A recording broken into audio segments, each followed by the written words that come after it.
Welcome to Books versus Movies, the podcast where I set out to answer the age-old question, is the book really always better than the movie? I'm Yuvia, an actress and book lover based out of New York City, and today I will be talking about The Lost City of Z, a tale of deadly obsession in the Amazon by David Grann, and its 2016 adaptation, The Lost City of Z, starring Charlie Hunnam and Robert Pattinson. Hi, everyone. So it seems to have quieted down just in time for me to start filming. But there was I don't know if it's a Christmas celebration going on outside or if it's some country's Independence Day going on outside, but there was a really loud marching band type celebration. It was live instruments. This wasn't a recording. So definitely some sort of celebration. They seem to have moved on, but if we start hearing the music again, that is what's going on. But anyway, yes, The Lost City of Z. Let's get into it. So, The Lost City of Z, a tale of deadly obsession in the Amazon by David Grann, was first published in 2009. So basically, David Grann is a writer for The New Yorker, or he was at the time that he wrote this book, and he came across a lot of diaries written by the British explorer Percy Fawcett. And Percy Fawcett was trying to find the lost city of Z. So the lost city of Z was somewhere in the Amazon rainforest, and in 1925, Fawcett ventured into the Amazon for the last time, hoping to find this ancient civilization, and ended up disappearing. No one ever found out what happened to him. And for years and years afterwards, people set out to see if they could find out what happened to Percy Fawcett, his son, and his son's best friend, who were the three that were in this last expedition of his. David Grann set out to follow in Fawcett's footsteps and find out if he could solve the mystery of what happened to Percy Fawcett, find out what is in the Amazon. Is the lost city of Z actually in the Amazon? And he set out on this quest to discover it all for himself. The 2016 adaptation, The Lost City of Z, is a film that's based on a true story that focuses on British explorer Major Percival Fawcett, who disappeared whilst searching for the mysterious lost city of Z in the Amazon in the 1920s. And this was written and directed by James Gray, and it stars Charlie Hunnam, Robert Pattinson, and Sienna Miller. This is one of those true stories. I feel like we're coming across this more and more. This is just one of those true stories that so many changes are made, and I'm not really sure why, when what is written in the book is already so dramatic that it's already fascinating and would be quite interesting for the film. A lot of times changes are made and over dramatized in films to make it more exciting or whatever, or more interesting, or to fit the visual medium. But I feel like in the majority of the nonfiction books I've read, it's why would you change some of these details? These details are already dramatic enough. You don't need to create more tension by changing these things, but I don't know. So let's get into it. So the first time that Percy Fawcett went into the Amazon was in 1905, and the last time he went into the Amazon before his disappearance was in 1925. And so this was a span of 10 years. Charlie Hunnam is fantastically cast as Percy Fawcett. I thought he did a really good job in this role. I wish there was more that was done to him appearance-wise. Watching this film, I thought that we went from watching someone go from being in their 20s to their 40s. Percy Fawcett was actually in his late 30s when he went into the Amazon for the first time, and by the time he disappeared, he was in his late 50s. So Charlie Hunnam was in his late 30s when he filmed this, so he was in the correct age range, on the earlier side, but he was in the correct age range. But I do wish that that more was done to age him a little bit more, because honestly, like I said, I thought we were watching a man go, like, if I hadn't read the book, like, I would have thought that Percy Fawcett did all this, the majority of the exploring while he was in his 30s, as opposed to the majority of it happening while he was in his 40s. So just like a very, very minor thing. I have no issues with Charlie Hunnam's casting outside of this. I just wish that more was done to reflect that change. And mind you, I don't think there's too much of, maybe someone would disagree with me. Like, if you look at a picture of someone in their 30s and you compare them to now how they look in their 50s, I'm sure there's going to be noticeable changes, but it's not like it's such a drastic change comparing a picture of someone in their 30s versus looking at a picture of someone in their like 70s or 80s. So I do understand that there isn't probably that much of a drastic change in someone's appearance, especially if they live a good lifestyle and take care of themselves and all that. But still, I feel like more could have been done to kind of show that Percy Fawcett was in his late 30s to late 50s during all these exploration times. But anyway, that's just a minor nitpick with that portrayal. But again, nothing against Charlie Hunnam. He himself did a good job in the role. So it's always tricky with films that are based on true stories, because sometimes things are added to the film. For example, the very, very first scene of the film takes place. Percy Fawcett is leading a stag hunt. He's the one that brings the stag down, and they're having this stag hunt in honor of the visiting Archduke Franz Ferdinand. And even though he's the one that brings the stag down at the party afterwards at the feast, he is ignored by everyone, and other people kind of take credit for the stag hunt. Did this happen? I have no idea. This is not included in the book. So it's always a little bit tricky when scenes like that are added, because it's like, maybe this really did happen.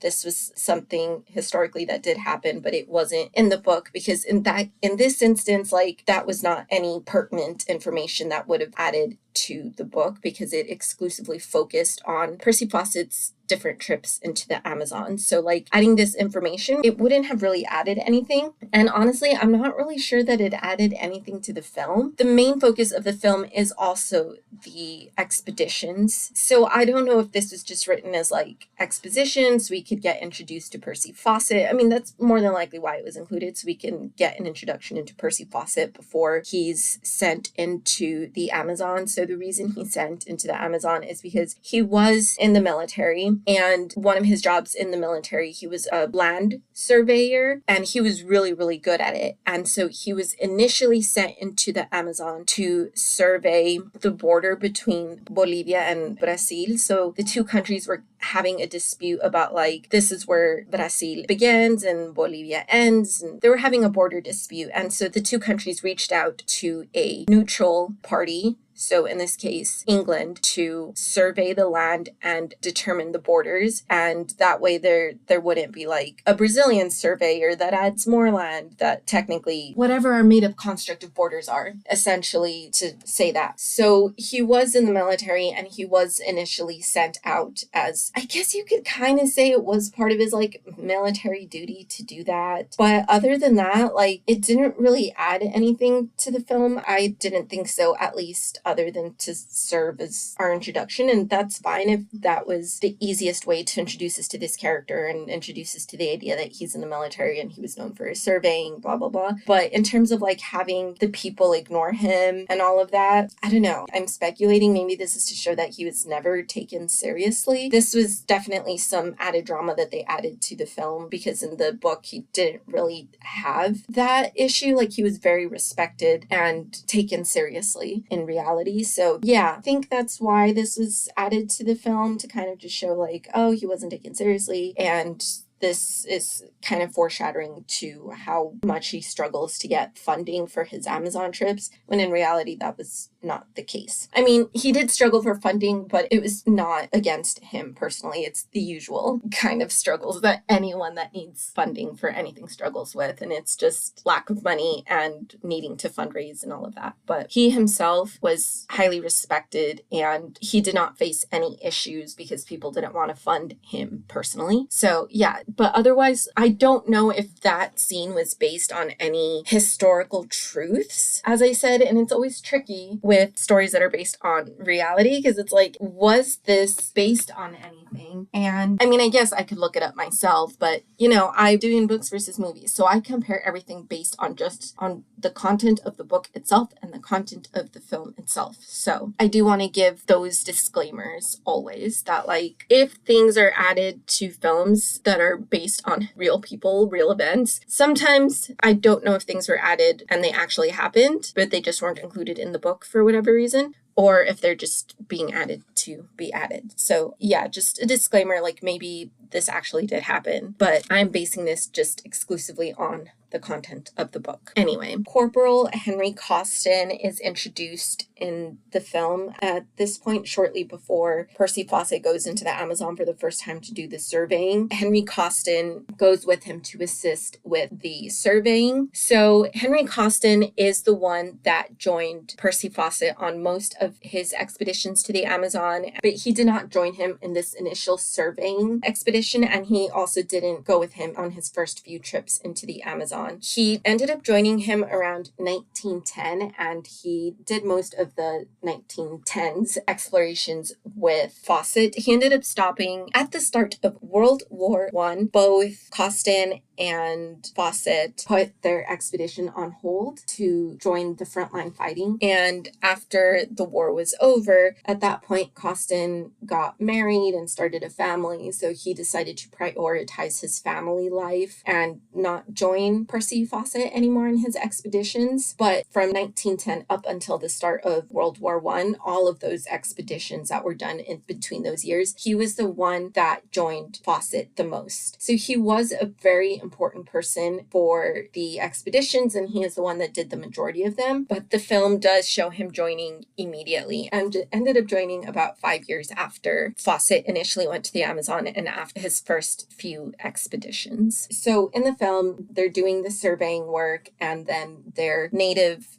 guide kind of tells them a story about this ancient city, and initially Fawcett kind of brushes it off and is like, I don't believe it. And then he finds evidence of like pottery and just other anthropological stuff, and he's like, oh my gosh, like my native guide was telling the truth. Now I need to find this lost city. But at that point they have to go back, their surveying job is done, and while he continues exploring a little bit longer in the film, he has to go back. They're out of money, the job's done, they're just not allowed to stay and keep exploring. So when Fawcett goes back, he goes to the Royal Geographical Society. So I'm just going to call them RGS. That's what they're known by. But the RGS is the one that is in charge of funding expeditions and everything. So he goes and he tries to appeal to them, and they're like, no, we're not funding this. Like, this is a really dumb expedition. And then they like laugh at him. They laugh in his face. They're like, that's ridiculous. There's no such thing. And then they finally end up funding it after Murray, who is another explorer, joins.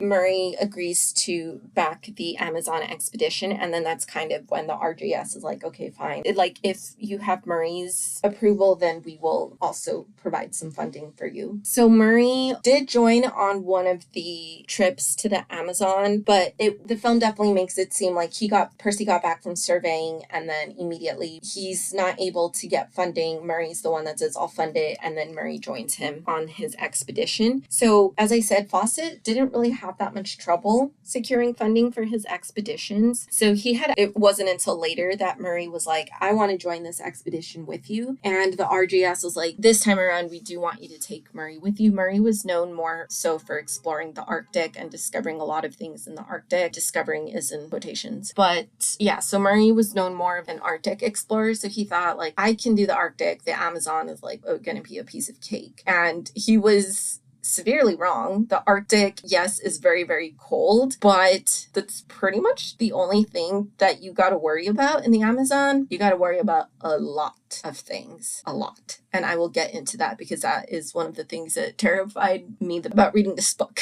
So Murray was severely underprepared, and he just went in really cocky and severely overestimated his abilities to handle the Amazon. And it ended up reaching a point in which he had to be sent back. Just to focus on this point really quick. So Murray is already screwing things up for them a lot, but he kind of ends up screwing himself over. So Fawcett is able to become friendly with one of the native tribes that lives in the Amazon. I don't think they're ever named in the film, but there's a lot of tribes that live in the Amazon. I think they were just referred to as Indians, regardless of which native tribe they were talking about. So he is able to make friends with one of the native tribes, and Murray is like, I don't trust them. Like, these are cannibals. We saw the body. We know that they ate like that person. So I'm out of here. I'm not sticking around to be eaten by these cannibals. And he leaves. And then they find him a few days, like they recuperate in the native village, like Fawcett and Costin and all the other members of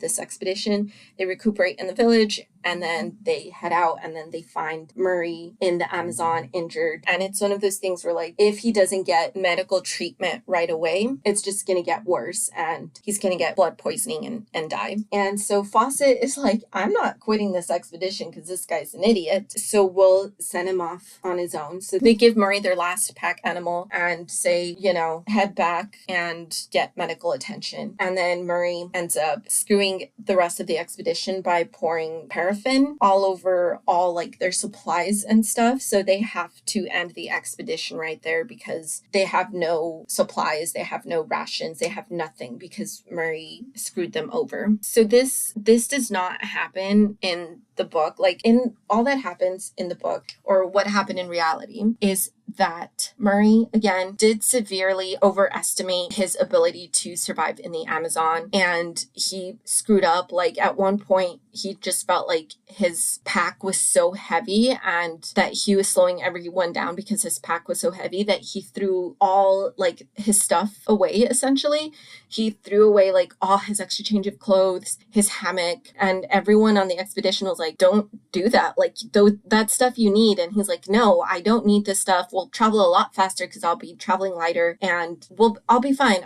And then, like, pretty much immediately he regrets throwing his hammock away because now instead of sleeping on a hammock, he has to sleep on the floor with all the bugs that live in the Amazon, which there are already a lot. And he threw away all his clothes. So he's not changing clothes. So all of his clothes just start, you can imagine what happens. You're in the jungle, you're in the rainforest, you're sweating through everything. And not only are you sweating through everything and not changing it, like, that can cause sores and things like that because it's the same dirty clothes rubbing against you. So yeah, so that's essentially what happens. They don't come across a native tribe, and Murray is like, no, I don't want to deal with these native tribes. It's essentially like his own cockiness and, quite frankly, stupidity that caused him to get sores, and those sores led to infections, and that led him to having to be sent away in order to survive, or else he would have died. So it was not natives that caused him to do something rash. It was just his cockiness and stupidity. And he did try to screw over Fawcett and the expedition.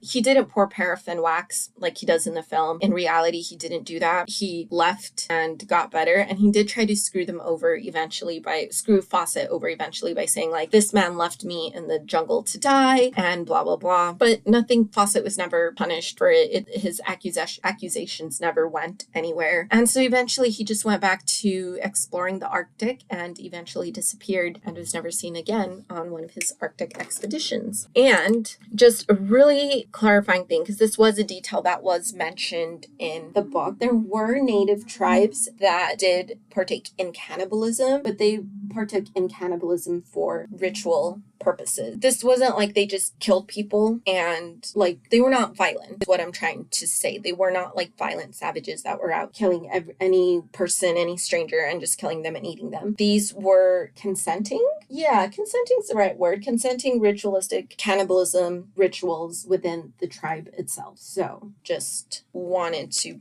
point out that little detail. And if you're listening to this wondering, how the heck does one consent to be cannibalized? Simple. You say, I volunteered to be eaten when I die, or yes, you may eat me when I die, or I'm aware that you're going to eat me when I'm dead. So yes, as recently as of 2009, there was a report that a white farmer was killed by a native tribe in the Amazon and was cannibalized after he was killed. This turned out to be false and just essentially a way to keep fear-mongering people about the native tribes. So, not true. There are no cannibalizing tribes in the Amazon, at least not within their own tribes, and they're very much aware. But are they going around killing strangers? No, they're not. Okay, anyway, so moving on. In the film, to add some drama, there were some issues between Percy and his eldest son, Jack, played by Tom Holland. So Tom Holland, before Percy Fawcett goes back to war for World War I, is kind of like, you've abandoned us so many times, like, screw you, father. And like, Percy ends up slapping Jack, and there's like tension between them. And then once Percy gets injured in the war, Jack asks for forgiveness, and then things are all right between them. There was no such tension between Jack and Percy. There was a little bit of tension between Percy and his second oldest son. It's just one of those things where Jack, the oldest son, was kind of like his golden child, and his second oldest son would even say to his mom, like, I kind of like it when dad's not here because then there's no favorite children. So very clearly,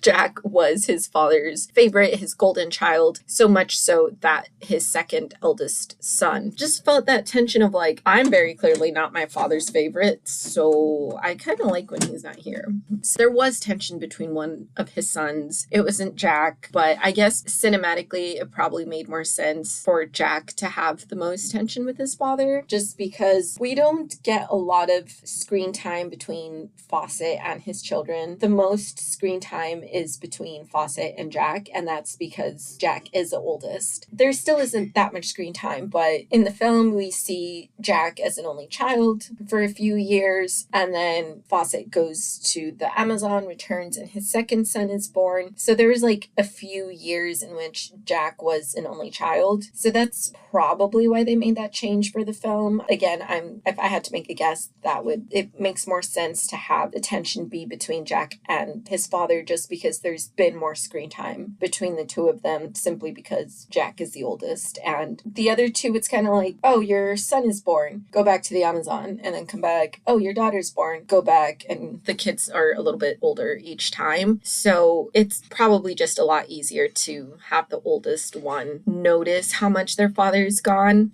But yes, in reality, Jack was the golden child, his father's favorite, and the tension was more so between Brian and Percy. So, as mentioned, the final expedition that Fawcett went on before he disappeared. At this point, he'd been going on these expeditions on and off for 20 years. And every single time he went back, it was harder to have the RGS fund his expeditions. And it was just a lot harder in general to receive funds, because it's like you've gone and there's nothing to show for the fact that you've gone several times. Like you haven't found this lost city of Z.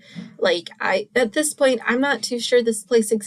So this is a waste of time and resources. And he always did manage to find a way to fund his expedition. But the last one that he went on, it was pretty much like, no, this is a wild goose chase. We're not funding this. And he said, okay, I'm going to take my son and my son's best friend, and we're going to fund the majority of it. And this will be the expedition. Like, you don't need to pay for more supplies, for more rations or anything. It's just 3 people and we're all like, we got this, we're good. So that's what ended up being Fawcett's final expedition, and his team was just Jack, his eldest son, and Jack's best friend. So in the film, Fawcett and his son Jack are the only ones that go. There's no third member of this expedition, but they go, and we don't know what ended up happening in reality to these travelers or to these explorers. There's hints and theories and as to what happened to them, and there's stronger evidence for one over the others, but it has never been proven for sure, and the mystery has just never been solved. But in the film, the ending is where the film takes the most creative liberties, since we don't know what happened to them. The film is just like, all right, well, here's the version we're gonna go with. And essentially Jack and Fawcett end up with a native tribe, and the native people are like, you're not of this world, we'll help you move from this world into the next. And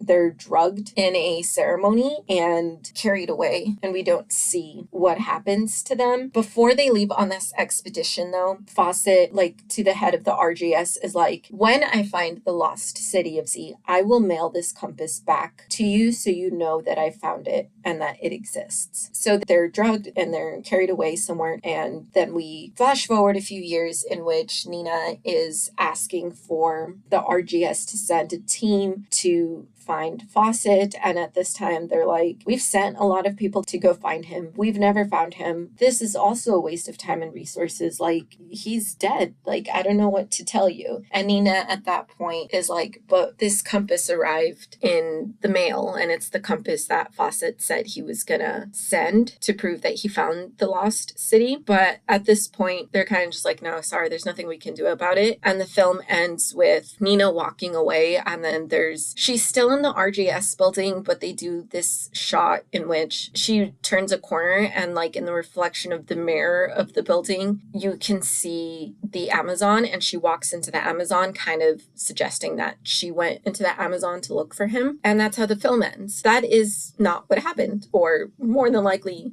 that probably did not happen. That was made for the film. Nina never did go searching for him in the Amazon. Hundreds and hundreds of people did go looking for Fawcett, and people were like, I found evidence. There was some bones that were found, and some natives said those are the bones of Fawcett. And then when they were sent to be studied, it was proven that they were not, in fact, Fawcett's bones. And it was just one of those things where the tribes had said, like, we don't know what happened to this man. And they essentially were getting intimidated and threatened and being like, what happened to him? And they're like, oh, he's buried over there. But it was the tallest native that was buried in that spot, like the tallest native they knew of. And because Fawcett was significantly taller than the natives he came across, so they pointed to those, and those, like I said, turned out to not be Fawcett's bones. So Nina never went searching for him in the Amazon. She wanted to, but she was denied the ability to, because people were like, you're not equipped to go to the Amazon and you're a woman. Like, no, you can't go into the Amazon to search for him. Jack's best friend's little brother also volunteered to go at one point, and they also told him that he wasn't allowed to go. Nina never gave up hope that her husband and her son would show up, but they never did. And Nina, for many years, her second oldest son, Brian, ended up resettling in Peru and working for a company there. And he would send money home to her to England for many, many years. And then she moved with him to Peru for a while, and then she moved back to England with her daughter. But there did reach a point in which neither her son or her daughter could take care of her. And so she ended up in an old people's home, like a nursing home, but not as nice. And that's essentially where she ended up dying. But she died never giving up hope that her husband and her son would show up. So Nina never went into the Amazon to look for him the way it's implied in the film. As for what happened to Jack, Percy, and Jack's best friend, David Grann, what I really liked about the book is that David Grann finds diaries written by Fawcett, and he gets really intrigued by the story. And he, like a lot of people that find out about Fawcett, go to the Amazon to see if they could solve the mystery of what happened to him. So the book kind of goes back and forth between Percy's expedition and Grann's expedition to find out what happened to Percy. So it cuts back and forth between like his narrative and the things he's experiencing, and in some ways how some of them mirrored what Fawcett went through. Some things he didn't have to worry about because he traveled in 2009, which is a much different time period to be traveling in than the early 1900s. So I really did like that these stories were intertwined. But at one point during Grann's his search for what happened to Fawcett, he ended up visiting members of the Kalapalo tribe, which is one of the tribes that Fawcett encountered, and the oldest living member of the tribe in 2009. So again, Fawcett was last seen in 1925. So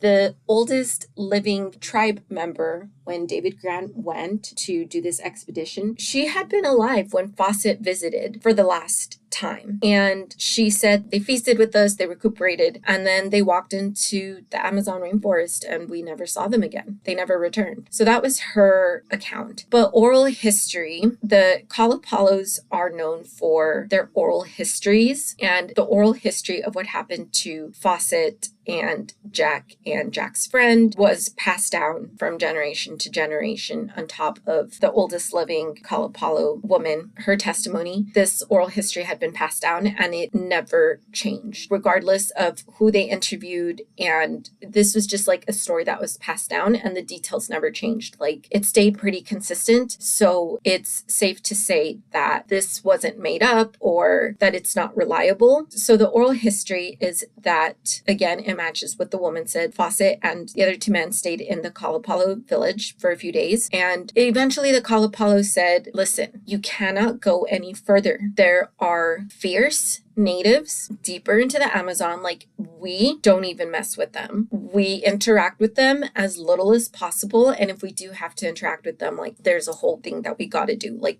you cannot just march into their territory because they're dangerous. And Fawcett and the two other men did not heed these warnings. They went into the forest, and for 5 days, the Kalapalos observed smoke from the campfire rising through the forest. And so that's how they knew that they were safe. After the 5th day, though, no smoke rose. And that's when they knew that, or they didn't know for sure. Sorry, they didn't know for sure, but they were pretty sure that those fierce, non-friendly territorial natives had killed them. So there have been other theories as to what possibly happened. Like, maybe they ended up succumbing to the harsh environment of the Amazon rainforest. There's also a theory that they simply ran out of food and starved to death. Experts kind of feel that these two are more than likely not what happened to them, just because Fawcett had at this point like 20 years experience of exploring the Amazon. So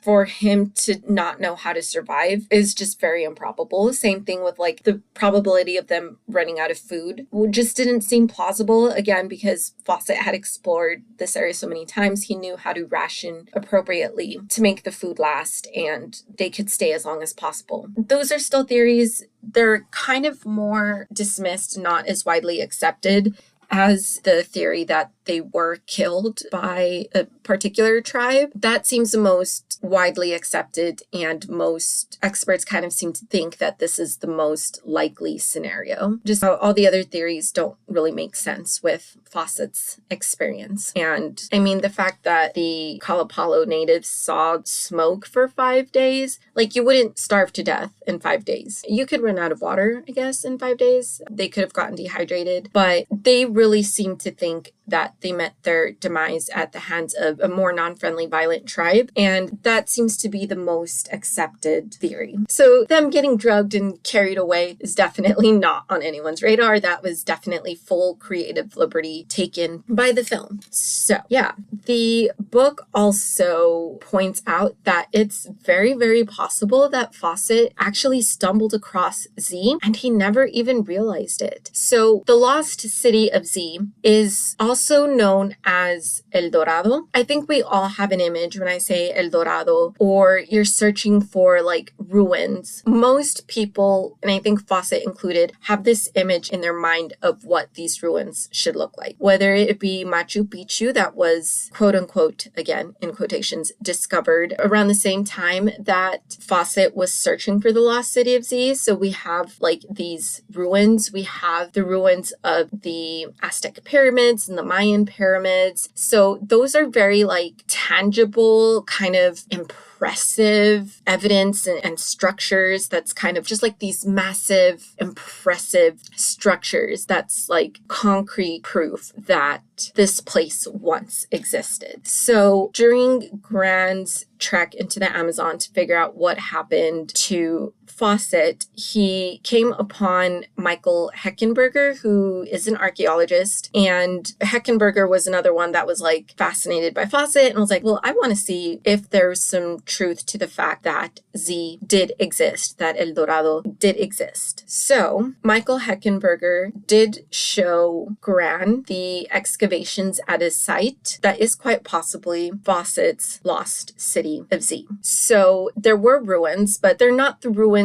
that we have in mind when we picture something like this. So I don't want to say that it's any less impressive or anything like that. It's still incredibly impressive, but it's just that it's easier to ignore as like, that's nothing, that's not what I'm looking for, which is maybe what Fawcett did if he came across this site himself. Like he might have been in the city he was searching for this whole time, but because it didn't look like what we envision when we think of, like when I say El Dorado, that invokes a particular image. And so I think it's fair to say that he probably envisioned something similar to what you're envisioning when you say El Dorado, or what I'm envisioning when I think El Dorado. There's probably going to be some interlap. Like if I were to draw a picture and you were to draw a picture, there's going to probably be some interlap. There's going to be some differences because we still have different imaginations, but there's probably going to be some interlap in the way we imagine it'll look like, the way the buildings look and all that. So I think it's safe to say that he probably envisioned it like this. So when he came across these ruins, it didn't even register to him that he found the lost city without realizing it. So these ruins were surrounded by moats. There was evidence of wooden structures and roads. There was what's called black Indian earth, which is a way that the natives found a way to make the soil of the Amazon, which is not good for growing crops, to make it very fertile to support the crops they needed to grow to keep their people fed. So there's evidence of all these different things. And this is more than likely the lost city of Z that Fawcett had been searching for this whole time. And he more than likely came across it and just didn't realize that he had found what he was looking for this whole time. It's also easy to miss because the jungle had reclaimed a lot of the land. It reclaimed the land very quickly. The lost city of Z was more than likely still thriving and around by the time that Europeans made contact with this part of South America. However, the natives that lived in this city were very quickly killed off by the infectious diseases. It seems like they were more than likely introduced to these infectious diseases by their indigenous trading partners that had come into contact with the Europeans. So as opposed to like the Europeans directly giving them these infectious diseases, the Europeans came into contact with the indigenous traders, that's a Traders, the indigenous traders who then traded with the people that lived in the lost city, and this virtually killed them all off. The earliest conquistadores that came to this area did get a glimpse of the civilization, but they didn't like really fully explore it. And by the time they did want to come exploring, pretty much all the indigenous people that in this lost city of Z were wiped out, and the jungle works quickly to reclaim its land. So it reclaimed the land very quickly and they couldn't find this area again. So because it was reclaimed by the jungle and because it wasn't necessarily what Fawcett was looking for, like he may have overlooked it and not even realized he had found it. So yeah, this man spent 20 years exploring the Amazon and probably found it without even realizing it. So there's that. So my thoughts. I never want to go to the Amazon, that's for sure. I'm sure it's beautiful. I will look at pictures of the Amazon, but do I have any desire to go myself? Not after reading this book. No, because reading of all the things that can kill you in the Amazon, and I'm not even just talking about exposure to the elements. It's a rainforest. It's very hot. It's very humid. You can get dehydrated so easily. That sounds like a walk in the park compared to all the other stuff that you can come across. There's like the wild animals that live in the Amazon rainforest that can kill you. They live on land, but there's also plenty of animals that live in the river that can kill you. There's piranhas, and then there's also this other fish that I don't remember the name of, but it's a fish and it'll latch onto any orifice. And when I mean any orifice, I mean literally any orifice. So think about what orifices are more than likely to be underwater. You're not swimming, you're just walking through it. What orifices are more likely to be underwater? Yeah, they'll latch onto those. So that's absolutely horrifying. So not only there's piranhas, there's the suckerfish. I'm going to call them the suckerfish. Don't want anything latching onto any orifice. I just want to say. So there's that. There's the mosquitoes, which carry malaria, but there's also a lot of other bugs. There's stuff that you can come in contact with that if you touch it, your flesh can literally dissolve. Yes, I said dissolve. Your flesh can dissolve if you come in contact with this. So yeah, I don't know. Like if I was Fawcett, to me, it's like that's the Amazon rainforest saying, you're not meant to find the lost city of Z. You're just leave us alone. Like we clearly don't want you in here. What's in here right now is all that's meant to be in here. All of you are not meant to come in contact with the Amazon, so leave us alone. So that's what I'm going to do. I'm going to leave the Amazon alone. I'm going to listen to it. It's telling me to stay out. I'm going to stay out. So yeah, that's horrifying. Something I also thought was interesting was there is another well-known British explorer named John Hemming, and he was not happy with the way that Fawcett was portrayed in the film. He took great issue with Fawcett being called one of the greatest explorers. John Hemming argued that the portrayal of Fawcett in the film was actually an insult to many true explorers, since Fawcett was a racist, a nutter, and a dangerous incompetent who never discovered anything but caused the loss of many lives. So I found that to be interesting because, yeah, this book and the film both do really kind of glorify this image of Fawcett. His story, as I said, has captivated people for so many years. I mean, it's been 100 years at this point since he disappeared. So yeah, so it's kind of just like reading this and watching this film, I would never guess that. Well, from the book, you get a little bit more glimpse into Fawcett's racism. It's one of those things where he was considered progressive and because of his belief towards the indigenous peoples of the Amazon. And it's like, technically, yes, like he was more progressive in his views than a lot of his counterparts. But if you really look at his beliefs, they're still incredibly racist. And he still held a lot of eugenicist beliefs about the indigenous peoples. So more progressive than his counterparts, sure, but not any less racist and not any less of a eugenicist. So yeah, so was not a great person. So I did like that the book did bring that into account. I will say, I think my biggest problem with the film was just that I felt like it glorified colonialism a lot, and just like the portrayals of the natives just felt very stereotypical and kind of like I said, glorifying colonialism, and just again, this idea that they're so that they're savages and just not as smart as the Europeans were. It wasn't like they were friendly in the film, but still just the way they were portrayed, like especially when Mario's like, they're cannibals, their cannibalistic rituals were not explained in the film. It's just kind of there to give that vibe of like savagery, which is why I really wanted to take the time and kind of explain that aspect of their beliefs. We don't understand it, and we don't necessarily have to, but it is kind of dangerous to still be portraying them in this modern day and age, because it just keeps reinforcing this idea to ignorant people that we're smarter than them or we're better than them, even though David Grann points out like so many of the cool things that they figured out that we haven't thought about approaching when it comes to hunting and growing things. And yeah, so it's like their approach to life is just different, but it doesn't mean that they're less educated or whatever. They just, yeah. So I just felt like the way they were portrayed in the film was a little too simplistic and kind of just like, oh, how quaint. Look at them. There's one cool thing that they discovered that is smart. That's like, oh, wow, that's a clever way to go about doing that. But otherwise, we're still smarter and better than them. That kind of vibe, that really bugged me when I was watching the film. And it kind of prevented me from fully getting into it. Also, this was named one of the best films of 2016. 2016. I don't know about that. I didn't like putting my uncomfortableness about the way the natives were portrayed aside. I just didn't think it was a very interesting story or film. Like, I didn't find it to be that engaging. I thought it was kind of slow and kind of boring at times, honestly. So there were some beautiful shots and the acting was good, but I mean, I don't think it's for this to be named one of the best films of 2016. I don't know. It must have been a very slow year if that's the case. But yeah, so I wasn't personally a huge fan of it. So yeah, anyway, so I rated the book 3.5 stars and I rated the film 3 stars. So initially I rated the book 3 stars as well, but after I do bump up the grade to 3.5 for the book. So the winner is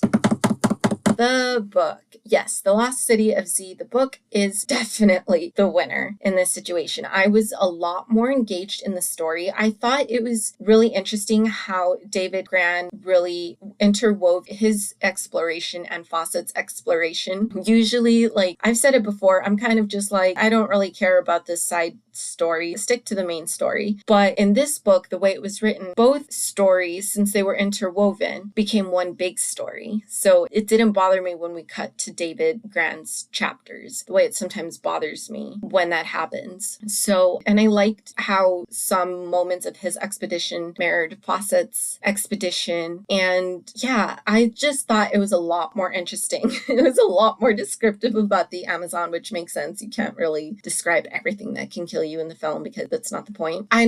But overall, I just thought the story was a lot more interesting. I thought reading it was a lot more interesting than watching it. The details that were added to the book that David Grann was able to add just really expanded upon the story and upon the dangers and the things he encountered and the relationship. Like, I got so much more out of the relationships that Fawcett had for his family in the book as well. In the film, it's interesting because the director of the film talked to Sienna Miller, who played Nina, and he really wanted to make sure that Nina was a three-dimensional character as opposed to just like a doting wife. And so he talked to Sienna and consulted with her and really added on to Nina's character. So she had more of an arc and a three-dimensionality to her than that she didn't have originally. And yet she did do a lot for him in the film. But the relationship in the book, I felt like there was just so much more to her and to their relationship and to his relationship with Jack and to his relationship with Brian and to his lack of relationship with his daughter, it seems, because his daughter wasn't really brought up all that much. So there was that. And yeah, I just found it a lot more fascinating. And I love that he went into detail about what could have possibly happened with Fawcett and